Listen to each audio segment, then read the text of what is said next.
about a 14.5-foot ash log on the front end right now. It's about 24 at the butt end. We're gonna get this sawn up so we can make a lamb header for our sawmill shed. We need 20-foot span. I can't cut 20-foot logs, so we're gonna improvise. A little design engineering.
So that ended up giving us 116 board feet. Those are 1x10. It's just ash. But so I got 18.5-foot span for the sawmill shed, and I can only cut 17.5-foot max length. So I cut these 1x10. There's 10 of them. What I'm going to do is I'm going to fabricate my own lamb header. So I'll splice them in 2 different locations where the splices will also be over knee joints, and I'll get them glued together and lagged together, so it'll be a nice compressed laminate header. And then if the splices are every other sitting on the knee joints, that should transfer load down to the post. So that should work out good. Should give us our span to be able to get logs in and out of the front of the sawmill shed. So that was a I think it was 22 inches at the butt end, 14.5-foot ash log. Obviously very dead, very dry. I pulled it out of the woods last week. So, but that was good. So that's one more step to getting this sawmill shed built. I would like to get it under cover before the harshest part of the winter, but it's already pretty cold and pretty nasty out.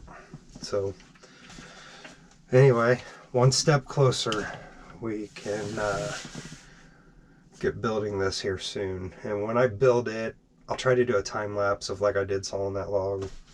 I'll try to do a time lapse of me building the actual sawmill shed. So, not much of a video. Just wanted to share another sawing log episode, I guess, and tell you what our plan was from that. So, anyway, hope everyone's doing well, and we'll see you on the next one.